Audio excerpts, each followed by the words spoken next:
ఒక్కసారి కొమ్మూరి గోల్డ్ కి కాల్ చేయండి. తాకట్లో ఉన్న మీ బంగారాన్ని విడిపించి మార్కెట్ ప్రైస్ కి వాళ్ళు కొనుక్కుని మిగతా డబ్బులు మీకు ఇచ్చేస్తారు. హాయ్, వెల్కమ్ టు మనం టీవీ.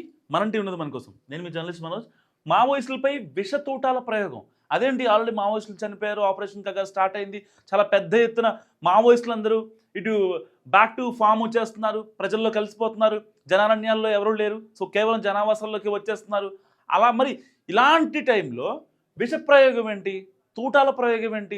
సరే, తూటాలంటే ఎన్కౌంటర్లో చేస్తారు, ఓకే ఫైన్, బాగానే ఉంది. మరి విష ప్రయోగం ఏంటి? సరిగ్గా ఈ ఎన్కౌంటర్ చేసే సమయాల్లోనే విష ప్రయోగం చేస్తున్నారట. సో దీనికి సంబంధించి ఒక ఫినిక్స్ కథనం.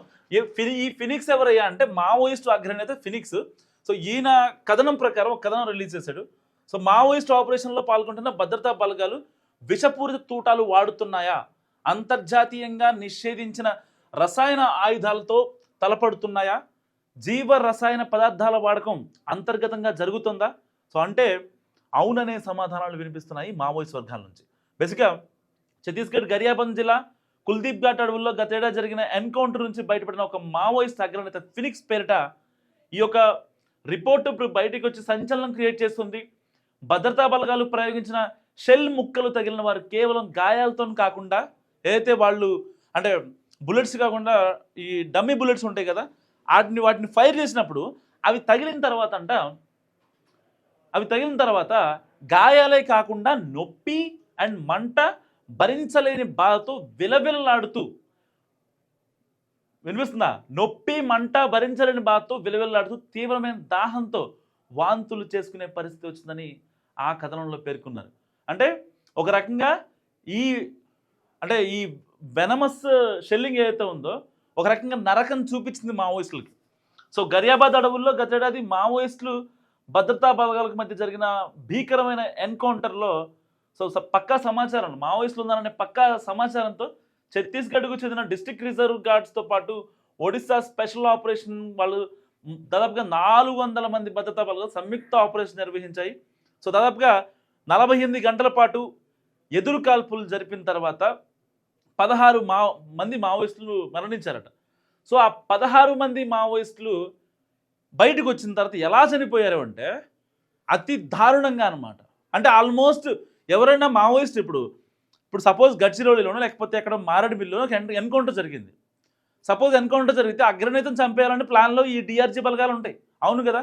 ఎందుకంటే రాజు లేకపోతే సైన్యం చెలచెదరైపోద్ది కాబట్టి. సో అగ్రనేత చనిపోయాడు, లేకపోతే అతన్ని సేవ్ చేసుకునే మార్గాలు వాళ్ళకు ఉంటాయి. ఒక బుల్లెట్ తగిలినంత మాత్రాన మావోయిస్టులు చనిపోరు. నార్మల్గా మనకి మూవీస్లో చూపిస్తూ ఉంటారు, హీరో కానీ లేకపోతే విలన్ కానీ పోలీసు వాళ్ళు కానీ ఒక్క బుల్లెట్ ఎట్లా అంటే అసలు వాళ్ళు చచ్చిపోతారు. కానీ ఈ మావోయిస్టులు చనిపోరండి. కదా, పోలీసు వాళ్ళు కూడా చాలా చాకచక్యంగా స్ట్రాటజికల్గా మూవ్ చేసినా సరే చనిపోయే ఛాన్స్ చాలా తక్కువ ఉంటాయి. వాళ్ళు సెల్ఫ్గా హీల్ చేసుకుంటూ ఉంటారు చాలా కాన్సిక్వెన్సెస్లో. వాళ్ళకి ఎవరో డాక్టర్లు ఎవరో పెద్ద వాళ్ళు వచ్చేసి దాన్ని తీసేసి బయట తీసి ఇంజక్షన్లు చేసి వెంటనే హీల్ చేసి, లేకపోతే వాళ్ళకి చాలా మంచి రక్షణ కల్పించి టాబ్లెట్స్ ఇచ్చి టైంకి ఫ్రూట్స్ ఇచ్చి ఎంత ఉండదు. వాళ్ళు సెల్ఫ్గా హీల్ అవుతారు. వాళ్ళు తెలిసిపోద్ది పలానా చోట ఒక బుల్లెట్ లోపలికి దిగింది అంటే కనీసం 3 మిల్లీమీటర్ లోపలికి వెళ్ళింది, లేకపోతే కొంచెం కూడా బుల్లెట్ కనిపించట్లేదు అంటే ఆ బుల్లెట్ను బయటకు లాగరాళ్ళు, అలాగే వెళ్ళిపోతారు. ఒకవేళ కనుక ఆ బుల్లెట్ని లాగారంటే హెవీ బ్లీడ్ అయిపోయి వాళ్ళు చనిపోయే అవకాశం ఉంది. ఒకవేళ పోలీసు వాళ్ళకి దొరకకుండా ఏమైనా వాటర్లో దిగాలి అన్నా ఆల్రెడీ బ్లడ్ ఫ్లో అవుతూ ఉంటుంది కదా, సో హెవీ బ్లీడ్ అయిపోయి చనిపోతారు. వాళ్ళకి తెలుసు అనమాట, ఇలాంటి చాలా ట్రిక్స్ తెలుసు, ఎందుకంటే డాక్టర్ లెవెల్గా ఉంటారు. అలాంటి వాళ్ళని కూడా విష షెల్లింగ్ చేసి చంపారంటే నిజంగా ఎంత దారుణం అండి. అంటే మావోయిస్టులకు సపోర్ట్ చేయడం అనేది కదా ఇక్కడ. So already operation Kagar start అయింది.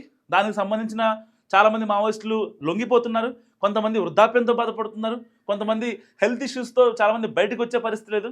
ఇలాంటి నేపథ్యంలో చాలామంది హిడ్మా కావచ్చు, దేవ్జీ కావచ్చు, బర్సీదేవ కావచ్చు, తిరుపతి కావచ్చు, ఇలాంటి వాళ్ళు చాలామంది కనుమరుగైపోయారు. హిడ్మా ఎన్కౌంటర్ తర్వాత చాలామంది మావోయిస్టులకి అసలు ఇంకా మేము దండకారణ్యంలో ఉండి ఫైట్ చేయాలా, లేదంటే జనావాసాల్లోకి వచ్చి వాళ్ళతో కలిసిపోవాలా అనే 2 ఆప్షన్స్ ఉన్నాయి. ఆ 2 ఆప్షన్స్లో ఏం చూసేసుకున్నారు? ఎట్టి పరిస్థితుల్లో ప్రభుత్వం ఇచ్చే తులమో పొలమో ఏదో ఒకటి తీసుకొని మేము ప్రజల్లోనే ఉంటాం, ఇకపై మా కుటుంబాలను చూసుకుంటాం అనే ఒక బాధతో వాళ్ళు బయటకు వచ్చేసారు. వాళ్ళని ఎవరు కావాలని చెప్పి మీరు రాకపోతే ఎన్కౌంటర్ చేస్తామని బెదిరించలా, వాళ్ళకై వాళ్ళే వచ్చేసారు చాలామంది. సో కొంతమంది అగ్రనేతలు లైక్ ఇప్పుడు మావోయిస్ట్ ఏదైతే కేంద్ర కమిటీ ఉంటుందో దాని 40 మంది సభ్యులు ఉండేవాళ్ళు. ఇది ఒక కోర్ కమిటీ అనమాట.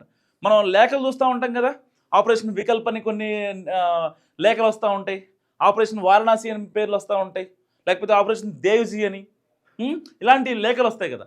సో ఆ లేఖలకు సంబంధించిన రిలీజ్ చేసేవాళ్ళు ఎవరైతే ఉంటారో వాళ్ళు కేంద్ర కమిటీలో 40 మంది ఉంటారు. సో వాళ్ళ దగ్గర నుంచి గ్రౌండ్ లెవెల్లో ఉన్న అడవుల్లో ఉన్న వాళ్ళకి ప్రాపర్ కమ్యూనికేషన్ అవుతూ ఉంటుంది. ఏం చేయాలి, నెక్స్ట్ మనం ఎవరిని టార్గెట్ చేసుకోవాలి అనేది ప్రాపర్ కమ్యూనికేషన్ అనమాట.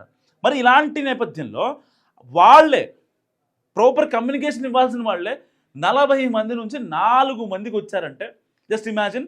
సో ఆపరేషన్ కగార్ ఎఫెక్ట్ ఎంత గట్టిగా ఉందో. నిజంగా ఒక రకంగా చెప్పాలంటే మావోయిస్టులు ఇకపై ఉండే అవకాశం లేదు, లేరింగ్. ఇంకా అంటే ఒక రకంగా మన ఇండియా వైడ్లో ఉన్నది ఒకే ఒక మావోయిస్ట్, అతని పేరే గణపతి. ఇప్పుడు అతను నేపాల్లో ఉన్నాడు అఫీషియల్ ఇన్ఫర్మేషన్ ప్రకారం. సో అతను అక్కడ నుంచి ఇండోనేషియా వెళ్తాడు, మళ్ళీ ఇండియా వస్తాడు, ఇదంతా జరుగుతూ ఉంటుంది. కానీ పోలీసులు పట్టుకోరు, ఎందుకంటే ఆయన వదిలేస్తారు అంతే. ఇక ఆయన ఇప్పుడు లోపలికి రాలే సిచ్యువేషన్, బయటికి పోలేని సిచ్యువేషన్. ఒకవేళ లోపలికి వచ్చాడా వేసేస్తారు, ఒకవేళ పోలీసులు కనపడకుండా ఇంకేమైనా ప్లాన్ చేశాడా అప్పుడు వేసేస్తారు. ఇప్పుడు ఆయన ఒక రకంగా ఆయన హెల్త్ దృష్ట్యా దాదాపుగా 40 ఏళ్ళు మావోయిస్ట్ ఉద్యమాన్ని ముందుండి నడిపినటువంటి వ్యక్తి. ఇప్పుడు కోర్ కమిటీలో 40 మంది ఎవరైతే ఉన్నారో వాళ్ళందరికీ దిశానిర్దేశం చేసినటువంటి వ్యక్తి. గడ్చిరోలు నువ్వు హెడ్మా నువ్వు చూసుకో, లేకపోతే మారేడుమిల్లి బర్సీదేవ్ అని చూసుకో. సో ఎవరి కాలం టాస్క్లు ఇచ్చేసి అక్కడ పొలిటీషియన్ ఉంటాడు వాడు లేపేయండి, అక్కడ బిజినెస్ మ్యాన్ ఉంటాడు వాడు లేపేయండి, అక్కడ కాంట్రాక్టర్ ఉంటాడు వాడు ఆల్రెడీ ఒక రోడ్ వేసి ₹1 కోటి దొబ్బేశాడు వాడిని లేపేయండి. ఇలాంటి ఇన్స్ట్రక్షన్స్ ఇచ్చే గణపతి ఇప్పుడు ఏం చేయాలో అర్థం కాని సిచ్యువేషన్. నిజంగా ఎందుకు నవ్వుతున్నాను అంటే దానికి ఒక రీజన్ ఉంది. సో ఇప్పటిదాకా మావోయిస్టులు అంటే కేవలం వాళ్ళు వాయిస్ ఫర్ వాయిస్లు ప్రజల కోసం కాపాడారు, ప్రజల కోసం ఉన్నారు, వాళ్ళ అవసరాల కోసం ఉన్నారు, వాళ్ళకి హక్కులుగా వాళ్ళు నిలబడ్డారు అనుకున్నాం. కానీ ఒక 40 ఏళ్ళు ఉద్యమాన్ని నడిపినటువంటి వ్యక్తి ఇవాళ కనీసం బయటికి రాలేకపోతున్నాడు. వాళ్ళు ఎందుకు ఇబ్బంది పడుతున్నారు, వాళ్ళ బాధలు ప్రపంచానికి తెలియజేయాలి అనేది నిజంగా కేంద్ర కమిటీ యొక్క ఉద్దేశం. సో ఇలాంటి టైం కాన్సిక్వెన్స్లు ఏంటంటే బంగారం ఆయుధాలు డంపులు కూడా ఇప్పుడు ఎక్కడ అనేది చాలామందిలో మారిన ప్రశ్న అనమాట. ఎందుకంటే క్యాడర్ పరిస్థితి, ఇటు పార్టీలోని చివరి దశ పరిణామాలపైన చాలా ప్రశ్నలు వస్తున్నాయి. అండ్ మావోయిస్టు పార్టీ గుట్టుమట్లపై గుచ్చి ప్రశ్నిస్తున్నాయి నిఘా బృందాలు. సో మరికొద్ది రోజుల పోలీసుల అదుపులోనే మావోయిస్టుల అగ్రనేతలందరూ కూడా ఉండే అవకాశం ఉంది. సో వీళ్ళు అసలు డబ్బులు ఎక్కడ దాచారు, వీళ్ళకి సంబంధించిన ఆయుధాలు, అండ్ ఇప్పుడు ఫర్ ఎగ్జాంపుల్ ఇటు డిఆర్జీఓ లేకపోతే పోలీసు వాళ్ళు ఆక్టోపస్ ఇంకొకళ్ళు అయితే వాళ్ళకి సంబంధించిన ఆయుధాలు పోలీస్ ఆఫీసర్ దగ్గర నుంచి వస్తాయి, పై ఆఫీసర్ల దగ్గర నుంచి వస్తాయి. నా గన్లో బుల్లెట్లు లేవంటే ఇస్తారు పై ఆఫీసర్స్. సో వాళ్ళకి సంబంధించిన వాళ్ళు తెచ్చుకుంటారు. మరి వీళ్ళకి ఎక్కడి నుంచి వస్తాయి, ఎవరిస్తారు, ఎక్కడి నుంచి వచ్చాయి, ఇప్పటిదాకా 40 ఏళ్ళ ఉద్యమం నడిపారంటే ఎన్ని రోజులు ఎవరిచ్చారు అనే దానిపై ఇప్పుడు నిఘా బృందాలు చాలా చాలా టైట్ చేస్తున్నాయి. సో వీళ్ళ వెనకాల ఎవరన్నా ఉన్నారా, వీళ్ళ వెనకాల ఇంకెవరన్నా ఉండే అవకాశం ఉందా అని కూడా చాలామంది ఇప్పుడు చాలా ఈగర్గా వాళ్ళు చెప్పే అగ్రనేతలు చెప్పే సమాధానం కోసం చాలా గట్టిగా వెయిట్ చేస్తున్న పరిస్థితి. సో ఎట్టి పరిస్థితిలో వాళ్ళు లొంగిపోయారు, వాళ్ళ దగ్గర ఉన్న ఆయుధాలు ఇచ్చేస్తారు. ఆయుధాలు అంటే ఒక మాట గుర్తొచ్చిందండి నాకు. ఆయుధాలు అన్నీ కూడా నెక్స్ట్ లెవెల్ ఆయుధాలు.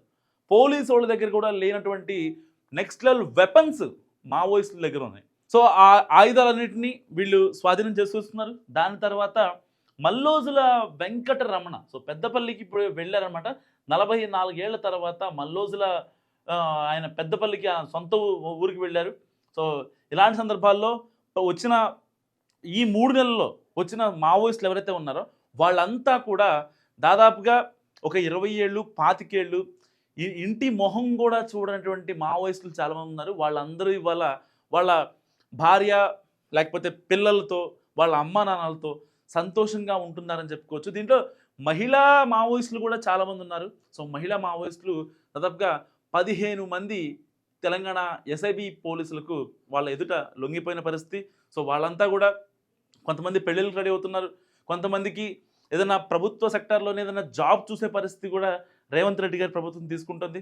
సో ఎట్టి పరిస్థితుల్లో మావోయిస్టుల ఒక చరిత్ర ఇక అదే అంత గతం ఇకపై ఉండదు. ఎట్టి పరిస్థితుల్లో మావోయిస్టులు అనేవాడు ఇకపై ఉండడు. మనం తెలుసుకోవాలి అంటే వాళ్ళ గురించి పుస్తకాలను తప్ప వాళ్ళని డైరెక్ట్గా ఇకపై మనం చూడలేని పరిస్థితి. ఒకప్పుడు గడగడలాడించిన మావోయిస్టులు ఇప్పుడు అంతా సైలెంట్ అయిపోయారు. సో ఇకపై ఉద్యమాలు లేకపోతే ఇంకేమైనా చేయాలన్నా సరే సో ఈ సోషల్ మీడియా వచ్చింది కాబట్టి దీని త్రూగా ఏమన్నా వాళ్ళు యాక్టివ్ అయ్యే అవకాశం ఉంది తప్ప, కానీ పొరపాటును కూడా అడవిలో ఉండి గర్జిస్తామంటే ఇకపై జరిగే పని కాదని చాలా కరాఖండిగా చెప్తుంది రెండు కేంద్ర ప్రభుత్వం కావచ్చు, రాష్ట్ర ప్రభుత్వం కావచ్చు. మరి ఇలాంటి నేపథ్యంలో మావోయిస్టుల్ని ఇంకా డిక్ చేసి వాళ్ళ ఆధారాలు కావచ్చు, ప్రూఫ్స్ కావచ్చు, ఇదంతా చేయడం కరెక్ట్ అంటారా? మీరేమనుకుంటారు? మస్ట్ కామెంట్ చేయండి.